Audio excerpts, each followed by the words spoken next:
Hervé Falciani es un informático de origen italo-francés que trabajó en la reorganización de bases de datos del banco británico HSBC en Suiza entre el 2001 y el 2008.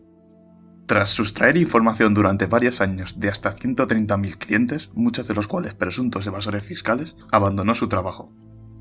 Falciani afirma que tras descubrir esa información intentó convencer al HSBC de implementar un sistema para evitar esto, y que, tras la negativa del banco, intentó hacer llegar estos datos a las autoridades, cosa que no consiguió en Suiza, donde los bancos tienen la ley de su parte para ocultar este tipo de información.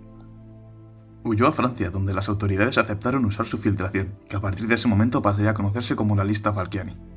Cientos de personas que habían estado defraudando a Hacienda grandes cantidades de dinero salieron a la luz. Tras esto, la justicia suiza emitió una orden de arresto internacional. Fue detenido en Barcelona, pero la Audiencia Nacional decidió no extraditarla a Suiza, ya que en España no existe el secreto financiero como figura legal, y porque consideró que el secreto comercial no puede usarse para esconder actividades ilícitas. El problema es que hay millones y millones, centenares de millones que sortean el control de la hacienda pública en la actualidad. En primer lugar, quiero que se me arreste en España. Los fiscales españoles y su constitución eran los únicos en Europa que podían hacer algo. Green, que fue ministro de Comercio británico, había sido directivo de HSBC. El mismo problema se plantea en América. El que era jefe del organismo que lucha contra la evasión fiscal trabajó también en HSBC. Las justicias de países como Estados Unidos, Francia y España se beneficiaron fuertemente de esta filtración. En España, la agencia tributaria consiguió regularizar 300 millones de euros gracias a esos datos. En estos países sus actos tuvieron un buen recibimiento por parte de la opinión pública, pero en Suiza, Falciani es acusado de filtración de datos y revelación de secretos profesionales, violando la privacidad de decenas de miles de personas, crímenes fuertemente penados por la justicia suiza. Estos actos también crearon una fuerte discusión sobre la ética de los hechos de Falciani. ¿Es Falciani un héroe o un ladrón? ¿Hasta qué punto cometer un delito de privacidad compensa delatar un delito fiscal? Señor Falciani, ¿usted es un héroe o un ladrón? Un citoyen que je rassemble ces éléments qui, par la loi, sont interdits d'être rassemblés. Effectivement, si on veut, dans l'intérêt général, eh bien, c'est simplement rassembler les preuves. Et pour ceux qui n'ont pas intérêt à ce qu'on rapproche et qu'on rassemble ces preuves, c'est un vol. Mais je ne reconnaîtrai jamais qu'on me dise « je suis un voleur ». Nosotros pensamos que, teniendo en cuenta los enormes beneficios que los ciudadanos a conocer sus actos, están justificados. Además, nosotros no tenemos por qué dar validez ética a leyes extranjeras que aquí no están consideradas justas. El secreto bancario en Suiza en este caso, y más teniendo en cuenta el increíble perjuicio que supone para los ciudadanos que sea tan fácil realizar el fraude fiscal.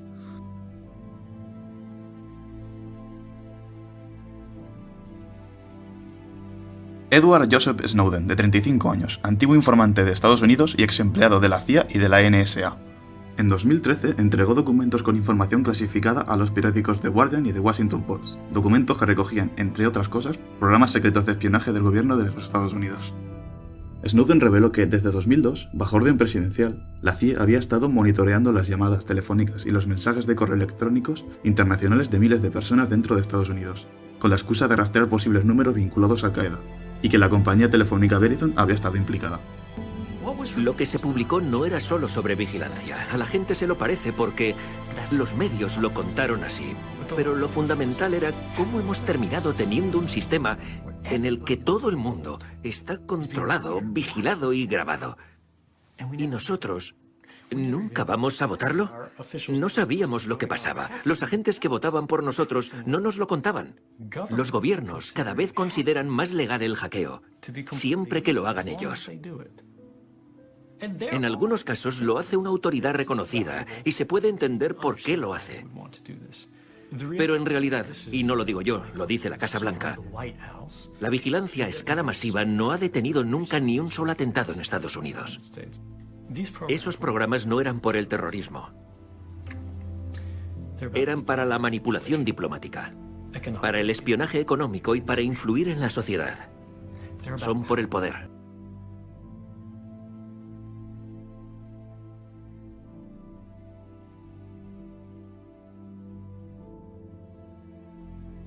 Otro de los proyectos secretos desvelado por Snowden fue Prisma, proyecto que, desde 2007, y apoyado en la nueva ley de vigilancia extranjera, cooperó con empresas como Microsoft, Apple, Facebook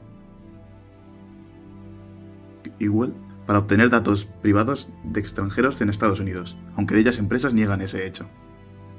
Durante su época como consultor, Snowden estuvo sujeto al código de conducta y valores de su empresa, Booz Allen Hamilton. Al violar el código de conducta fue despedido, aunque por otro lado los actos de Snowden revelaron que se violaban los derechos de privacidad de muchas personas, dentro y fuera de Estados Unidos. El gobierno estadounidense acusó a Snowden de robo de propiedad del gobierno, comunicación no autorizada de información de defensa nacional y comunicación voluntaria de información de inteligencia clasificada a una persona no autorizada.